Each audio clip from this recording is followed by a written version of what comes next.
Good morning. Good morning. Happy Wednesday. All right, you guys, you ready? 3, 2, and 1. We are live. Whoop, whoop. All right.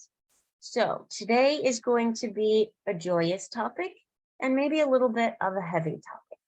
And I like to share with you guys that we talk about any topic, right? As we allow ourselves to talk about things, it becomes less heavy. It becomes less of a burden. It allows us to put it down, or it allows us to be able to hold it if we need to hold it in our lives, but it doesn't feel so heavy, right? It's like holding a wet towel, but you learn how to wring it out, and it's like, oh, this is so much lighter. That's what we're going to be talking about today. We're going to be talking about being able to do life, even though we might be dealing with heavy losses in our life.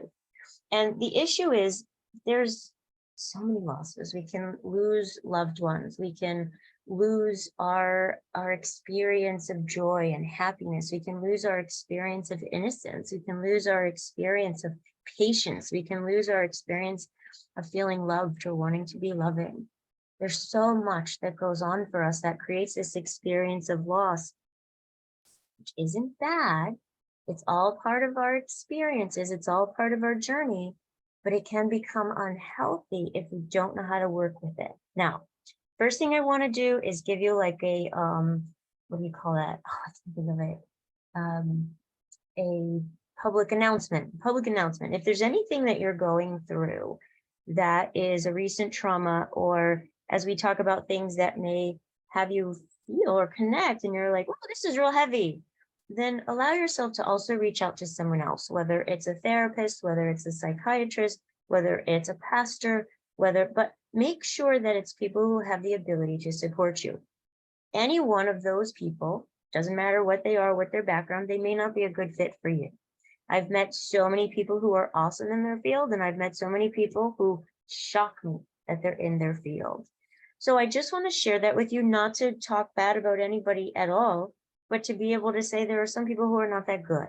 So please don't use, if you meet people like that, don't use them as your reason not to get the support that you need. I've had that happen in my life for a short time, but I've had that happen with clients or people that I know, and they don't get the support that they need. So please just know, if there's people like that, there's just people like that. That's okay. It happens. It's not that they represent that whole group of people. So keep that in mind, right? Even people who are Catholic or Christian or Jehovah's Witness or whatever the religion is that you love, there may be people in those practices who are like very mean and very hostile and very not loving and very not godlike. And then you experience them, and it's just like, can turn someone atheist, or can have someone believe that God's a terrible God, or all these things. And I literally watched that happen. I even had that experience personally as I watched it happen with my family, because we were in foster care and we experienced different families and different religions and different experiences. And so that's part of my loss that happened in my life. So some things I want to go over with you today. Now, you might say, well, I don't want to have this grief in my life anymore. I want to work through it. Totally. Perfect. You might say, I have grief in my life and I'm never going to be able to release it. That's okay too. But it's how you are about it. Okay. I'm going to be doing a workshop. It's going to be a 12-week workshop, and I want to invite you to it. It's starting September the 7th. It's going to be at lunchtime, so you can take your lunch break, and it's not going to be super heavy, so it can actually be a relief in midday, right? Or if you're like, oh, I need to watch the replay this week, that's fine too. My request is that the folks who do attend, that they're going to use their cameras, but if you don't, and if you can't, sometimes that's okay. So yeah, so I want to invite you to that. So that way, the work that we're going to start today and be doing the next couple of weeks until that event starts, you can actually continue, write down your thoughts, write down how this is helping you. And we're going to be going into much more detail. And it's more than just a support group. This is going to be a way to shift your thinking, reframe your thinking, create your relationship differently around the loss that you've had. If it's with a loved one, you're going to create a different relationship with that loved one. Totally. You're going to create a different relationship with yourself, whatever the loss is. If it's a loss because of a traumatic experience, again, I emphasize if you need a therapist, get a therapist, because I'm not a therapist. I work conjunctively with therapists and they refer to me all the time. But I get referrals from them, right? So they send me the authorization to work with somebody that says, yep, this person is able to work with you. And then I also confer with them and let them know what the progress is or what the challenges are. So it's a wrap-around support in that regard. So some loss and some trauma needs that. Some trauma, like my own, I've already worked through things and there's just residual stuff. And so I work on that with my coach, and I work with other things with my couples therapist and things like that. So the idea is get comfortable with having your team, just like you have your physical team, right? You have your doctor that you go to, you have your gynecologist that you go to, or your proctologist that you go to, or your hormone doctor that you go to, or your acupuncturist that you go. Like, you have the physical wrap team, get your mental health wrap team. It's all part of your health. There's been this stigma that there's something wrong with you if you need to get mental health. Says who, right? Is there something wrong with you because you're going to the doctor? Well, yeah, but there's nothing wrong with you. There's things that are going, hey, I need your attention. Hey, you got to take care of this. Hey, otherwise there's something will be maybe permanently wrong with your body because it's not able to function. Same thing with your mind. So just let yourself breathe into that and take care. All right, cool beans. So now I'm going to give you some tips that we're going to be able to walk into and practice. And you'll find with me, like, I'm not just here to give you advice. I think that's annoying as all get out. I think people that are just giving advice without giving you the how to do that, just a pain in the ass. I mean, I'm sorry. I'm not sorry that I said that. I'm sorry that that's the case, right? I'm sorry that people are just like telling you what to do. Let me tell you what to do so it sounds good. So you come see me. I want to tell you what to do so you're practicing it. So when you come see me, we can practice what else you need help with, right? What else do you need that support? Okay, so the idea around this is it takes time. So first of all, give yourself a break. Dealing with grief, dealing with loss, our community doesn't give us a lot of support in understanding how to do it. It also doesn't help us to understand, number one, this is the number one thing I want to give to you today.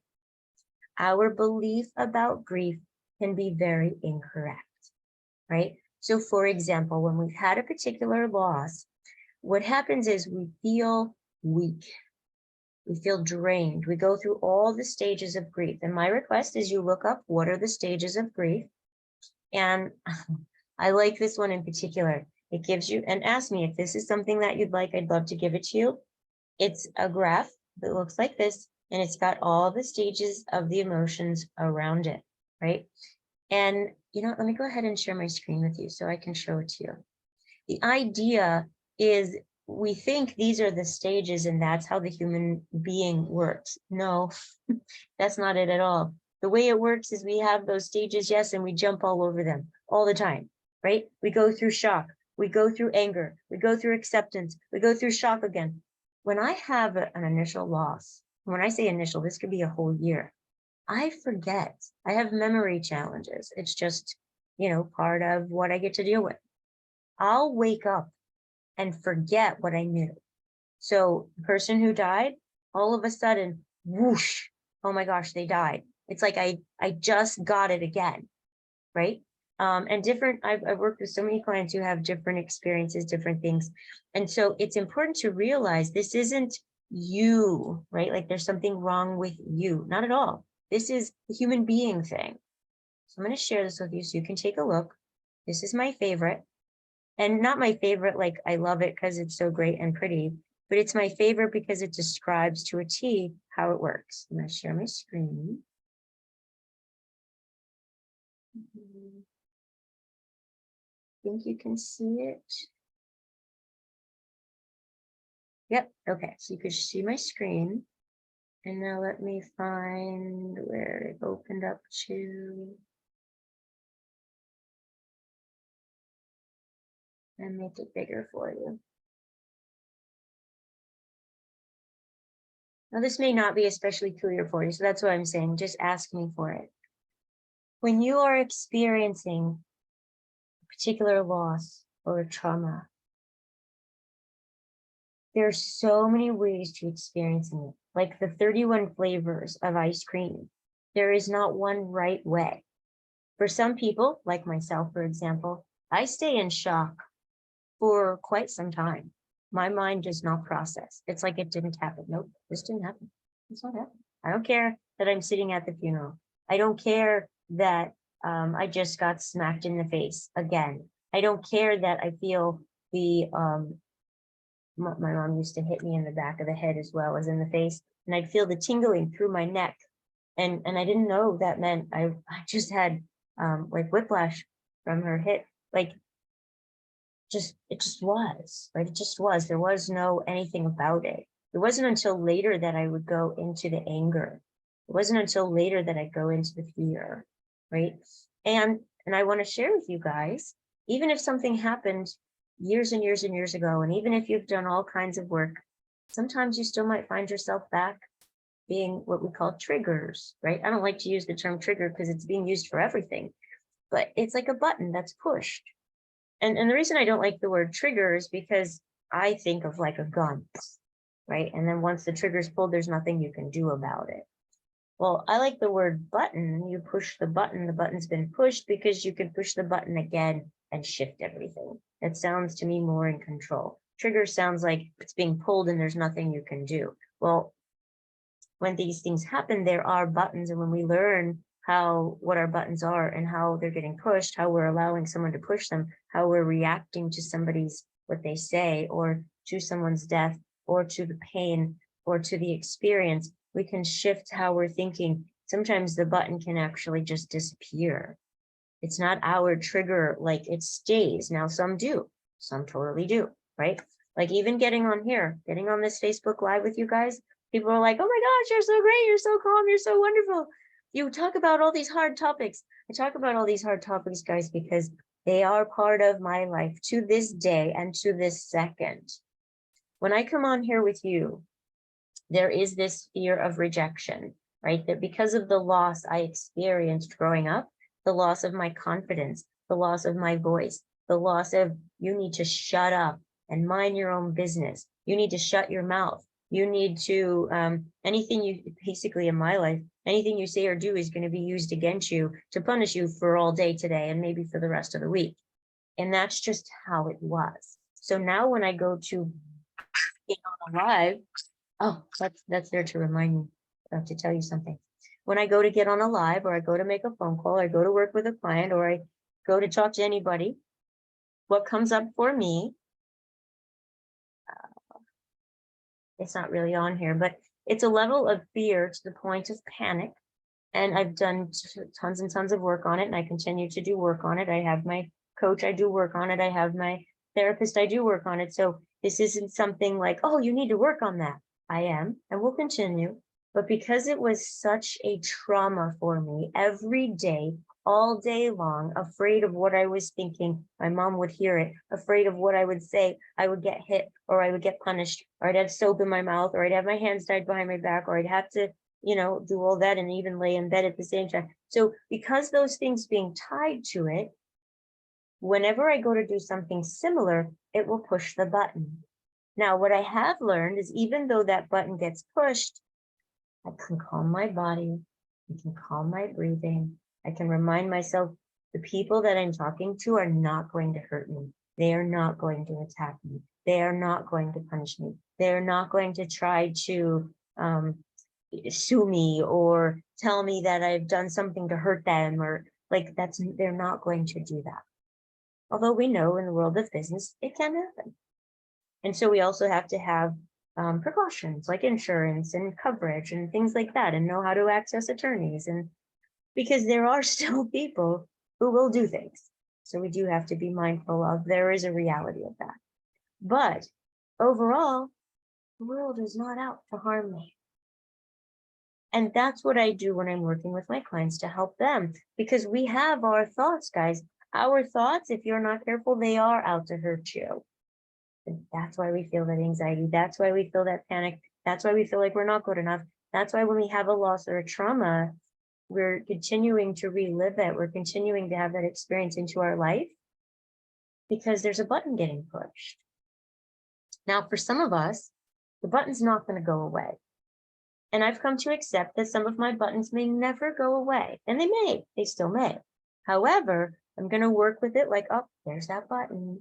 It's okay. Relax your body. Relax your breathing. Let's take a look at what's the thought about it. What's making it so heavy? What's making it so painful? And where I was going to, full circle, number one is, what is our belief around this? Am I believing that I need to suffer for the rest of my life because I lost my child, because I lost my spouse, because I feel like my innocence was taken away from me and I've always lost that and I'll always remember that and I'll always experience that the same way? If you have that belief, then you are the one creating the danger to yourself. You are the one recreating that loss and that pain and that suffering to yourself. And so as a life coach and a hypnotherapist, and as trained in psychology and trained in business and trained in personal development my entire life, also trained in trauma, trained in even in my own assaults that I dealt with, trained in being trauma informed is essential. But also going through my own life experience of coming out of it the best I can and still dealing with a lot of these buttons, but instead of seeing them as triggers out of my control, I see them as triggers as buttons. Okay, that button's pushed. What do I need to do to take care of me? Or I know that when I do this, I know when I come on here live, it's going to push so many buttons. So instead, beforehand, I calm myself, I prepare, I have the points that I want to share with you. I think about you and I think about how much I care about you and I think about how much I want this for you, because I know what it felt like to be imprisoned in those triggers, imprisoned in those thoughts, literally imprisoned. I know what it felt like to want to die every day, but too afraid to do anything about it. There was no way out. Prayer didn't make it better. It made it worse. Thinking about death didn't make it better. It made it worse because there was punishment on that side, punishment everywhere. It was crazy intense. So I share this with you, not to be like, wow, that's a crazy story. Although it is, but I share this with you to help you see that no matter what your story is, and even if you have experiences around it now, my body's going through all kinds of different experiences. I calmed before. I'm calming each time I take a breath with you, and each thought I have to focus on you and to let myself know I'm safe in this moment. Those things that happened to me then, they're not happening to me now. I'm practicing all those same tools, which it calms my body, calms my mind, helps me to feel safe in the moment to talk to you, and helps me to be able to share these tools with you. To get the information out, guys. That is my mission. My mission is to get this to every single family, every single child, every single business owner, every single small business, every single work team, that we're able to have these things that we're working through within ourselves. So when we're engaging with each other, our loss and our drama, our trauma, whatever version you want to say, that stuff that throws us into, instead can have us go, okay, I know what that's about. I know what I need to do. Oh my gosh, that sparks hope. I definitely have that hope.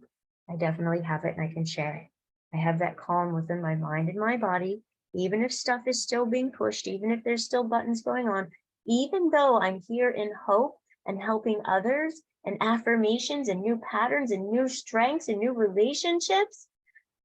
And I might get angry and I might get impatient and I might get fearful to the point, in my case, to the point of feeling terror. Even though I might, which could be in between panic, but I never quite get to showing panic or responding in panic.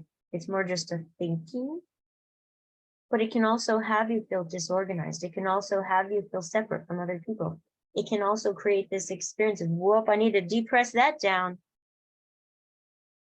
So I share these things with you because the more we know them, the more we can feel safe with them, and the more we can understand them. The more you can go, oh yeah, okay, I get what Tammy's saying. Some of these things I do want to have a therapist to talk to about them. Or actually, these things I've worked out, this is a new tool, this is a new way, this is a new experience. Oh my gosh, I'm getting this. I'm shifting, I'm changing, I'm reframing.